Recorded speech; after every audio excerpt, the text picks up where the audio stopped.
Assalamualaikum warahmatullahi wabarakatuh. Halo Sobat Smart, selamat datang di Garda Terdepan, podcast yang akan menemani obrolan kita seputar inovasi dan pelayanan publik. Sebelumnya izinkan memperkenalkan diri, saya Saldi Adisa Muhammad Rafi sebagai moderator dan kali ini kita akan membahas satu topik yang sangat menarik dan relevan dengan kehidupan kita sehari-hari. Apalagi kalau bukan smart governance. Sebelumnya, di sini saya nggak sendiri, saya ditemani oleh dua narasumber hebat dari kelompok 2 Kabupaten Cianjur. Boleh kita dengerin dan kita kenalin dulu sama-sama. Yang pertama adalah ada Kang Nurwan. Silakan Kak. Halo semuanya, maaf lupa tadi kebut. Ya, Perkenalkan, saya Nurwan. Saya bertugas di Dinas Kesehatan Bang Saldi. Sekarang, kalau asli saya dari Garut, Kota Dodol, Masya Kota Allah. Domba. Jadi kalau saya Cakep. sering nyeruduk-nyeruduk, mungkin saya Domba. Gitu. Oke, terima kasih Kang Nurwan. Kang Nurwan dapat di Cianjur ya, tapi asli dari Garut. Itu dia narasumber hebat yang pertama kita. Dan yang kedua boleh Teh Rahma, kenalin diri dulu dong. Halo, saya Rahma Siti Agustin. Asal instansi saya dari Dinas Perhubungan Kabupaten Cianjur. Untuk tempat tinggal aslinya ya emang dari Cianjur. Wah, asli dari Cianjur. Dengar-dengar nih Teh Rahma nih dari Cianjur Selatan juga ya. Ya, kalau aslinya mah emang dari Cianjur Selatan. Boleh tahu di mana daerahnya? Di Pagelaran, Kang. Wih, Daerah Pagelaran. oke, terima kasih banyak. Itu dia narasumber kedua kita, Teh Rahma dari Dinas Perhubungan. Tadi yang pertama ada Kang Nurwan dari Dinas Kesehatan. Dan kita mulai aja dengan satu pertanyaan kunci untuk para narasumber yang nantinya akan menjelaskan gimana sih menurut kalian arti dari smart governance itu. Boleh yang pertama mungkin dari Kang Nurwan ya, saya pengen dengar. Silakan Kang. Oke, terima kasih Kang Saldi.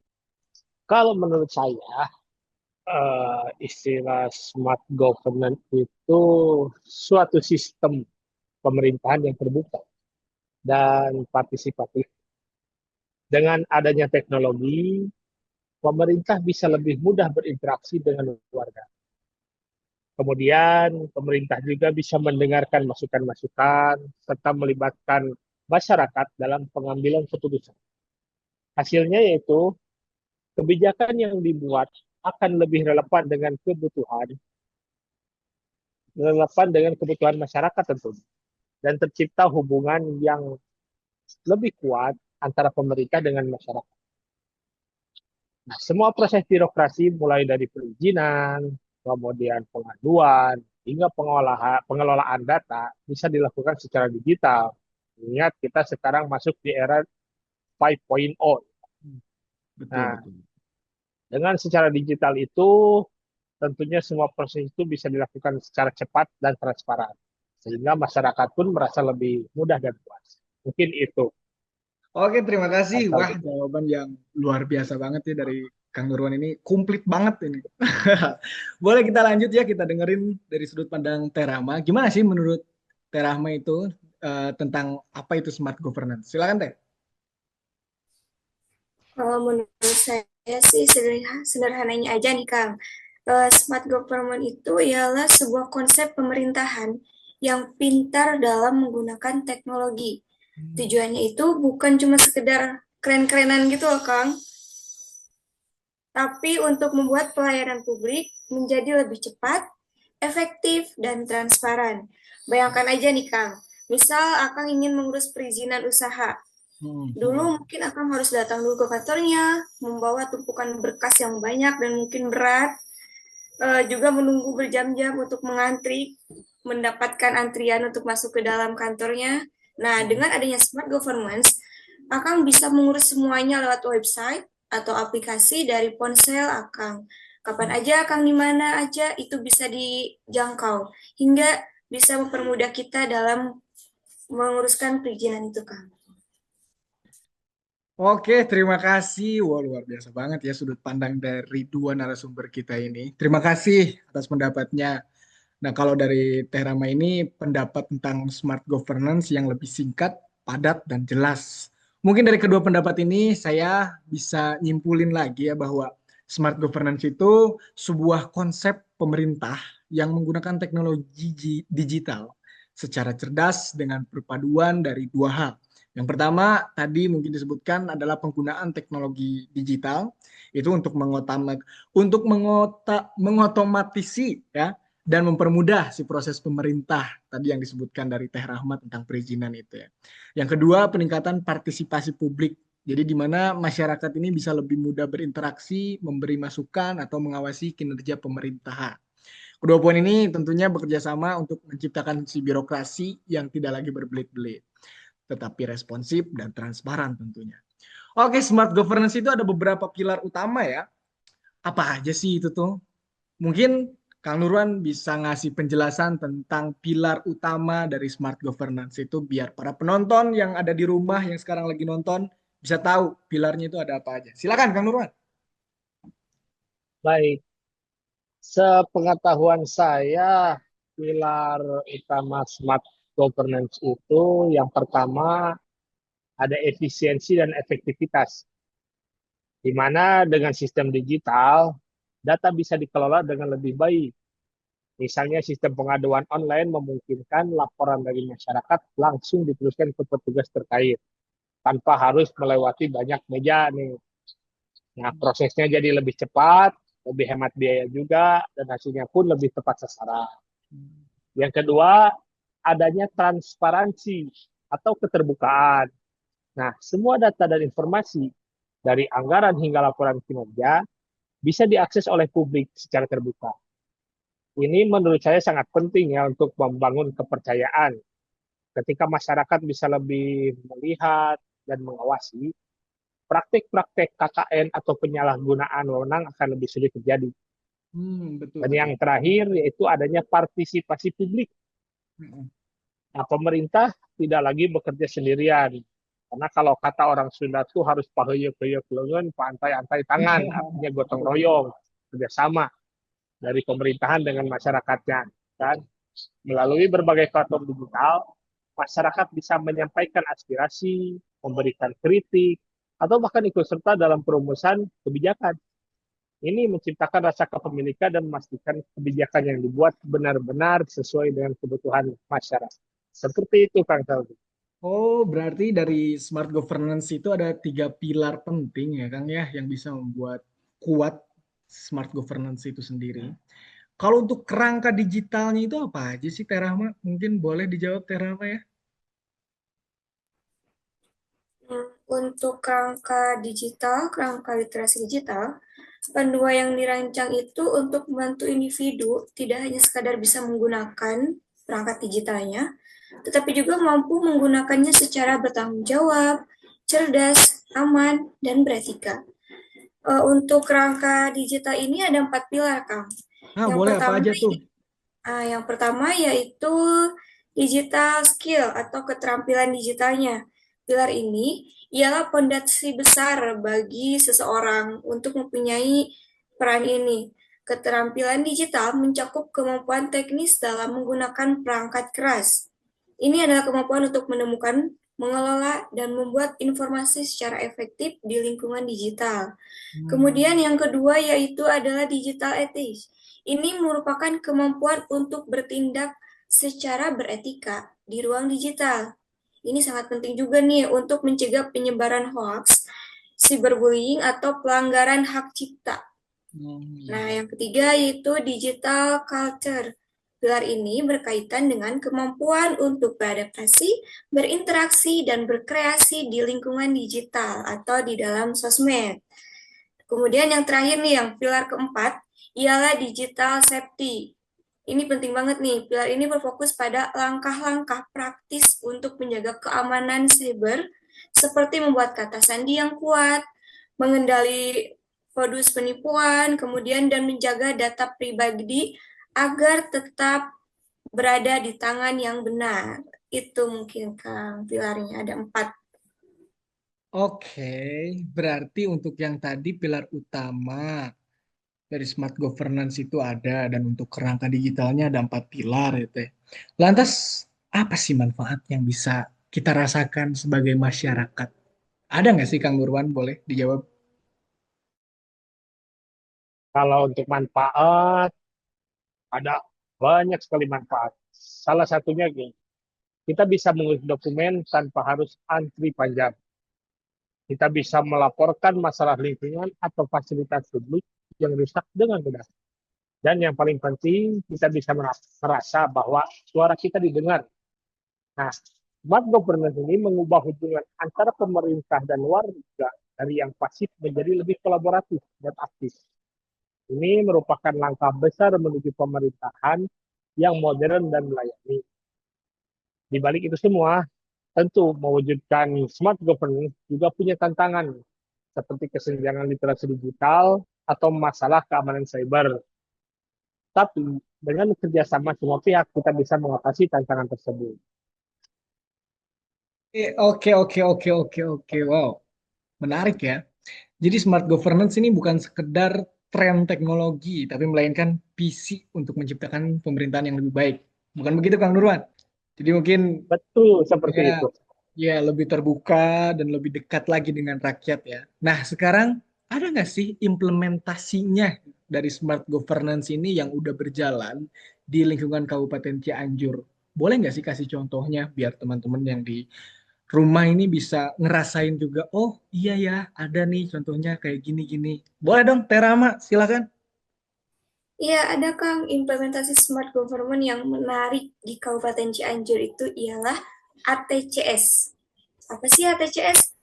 ATCS itu ialah Area Traffic Control System, Kang.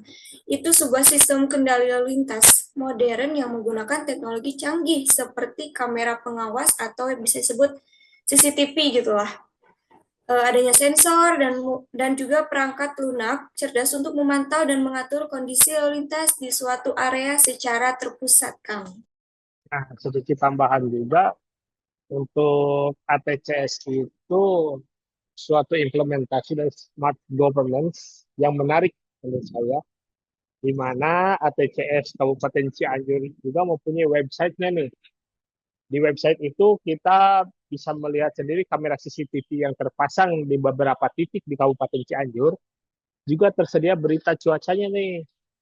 Sehingga kita bisa lihat CCTV ini, Kang, kalau kita mau jalan-jalan kemana gitu kan, biar nggak terjebak macet tuh. Jadi bisa dimanfaatkan seperti itu. Oke, waduh keren banget nih salah satu contohnya yang diambil itu ATCS ya. Jadi ya kalau mau kencan sama cewek juga kita bisa lihat-lihat dulu ya di ATCS ya. Biar gak kena jebak macet maksudnya ya. Mungkin bisa juga kita ngelihat situasi, oh nanti di sana hujan gak ya? Kita mau ke sana deh. Bisa juga nih tentunya ya. Dan sepertinya itu bisa dibuat untuk melihat kecelakaan atau kehilangan sesuatu ya, Teh? Ya? Iya, Kang, betul, betul sekali itu bisa bisa dipergunakan.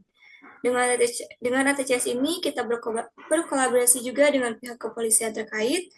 Kalau misalnya ada kejadian kehilangan ataupun kecelakaan, itu masyarakat bisa melapor ke pihak kepolisian dan nanti juga di pihak kepolisian pasti mengarahkan lebih lanjutnya ke Dinas Perhubungan untuk melihat dan mengecek kembali record CCTV di jam-jam kehilangan tersebut atau di jam kecelakaan tersebut, Kang.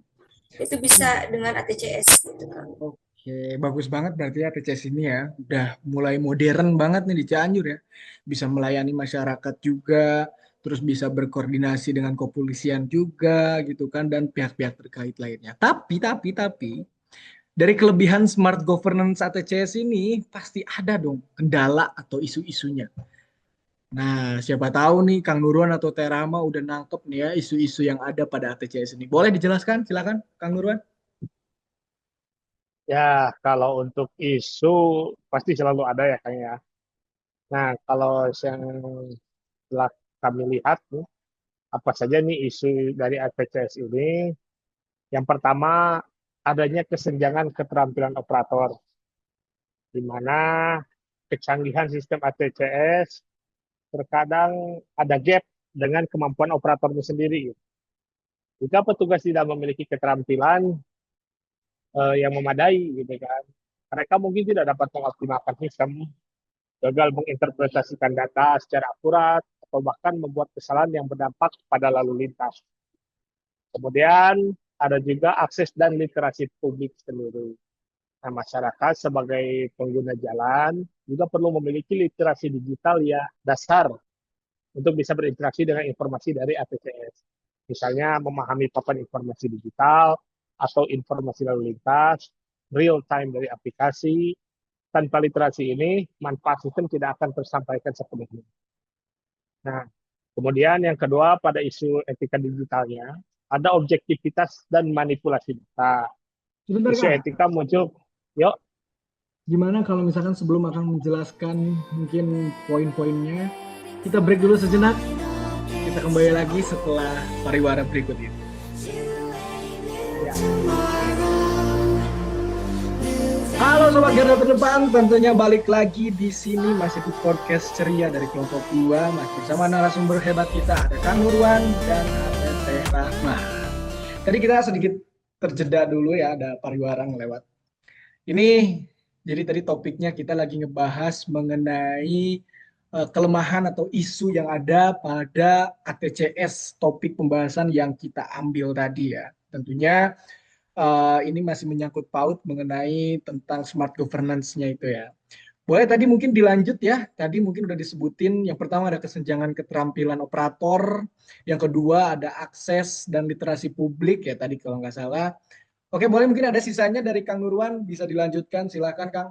Oke, saya tambahkan ya, Kang Sandi. Tadi baru dua poin dari isu keterampilan digital. Nah, sekarang saya membahas pada isu etika digitalnya nih. Oh, boleh. Yang pertama, ada objektivitas dan manipulasi data. Nah, isu etika muncul ketika ada potensi penyalahgunaan wewenang. Operator yang tidak berintegritas bisa saja memanipulasi traffic light atau apa ya, lampu merah kali ya, terkenalnya traffic light itu lampu merah, Iya. secara tidak objektif untuk kepentingan tertentu, seperti memprioritaskan jalur pejabat atau kelompok tertentu. Nah, ini kan bertentangan dengan prinsip etika dalam pelayanan publik. Wah, kita tuh sama gitu. Kemudian pada privacy dan pengawasan nih, penggunaan kamera CCTV pada ATCS menimbulkan isu etika terkait privacy nih. Meskipun tujuannya untuk mengatur lalu lintas, ada kekhawatiran tentang potensi data pengawasan yang bisa disalahgunakan. Sehingga diperlukan regulasi yang jelas untuk melindungi privasi masyarakat. Mungkin itu. Rama mungkin bisa menambahkan lagi. No, boleh, Terama boleh. Ya, mungkin izin menambahkan ya, Kang. Menurut saya juga ada nih dari sisi keamanan digitalnya, Kang. Dari ancaman cyber, sistem ATCS sangat rentan banget nih terhadap serangan cybernya.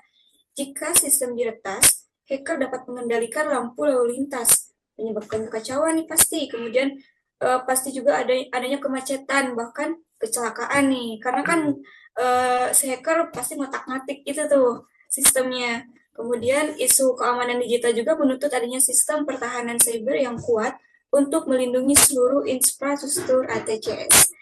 Lalu ada integritas datanya. Keamanan data juga penting untuk memastikan informasi lalu lintas yang disajikan akurat dan tidak dimanipulasikan.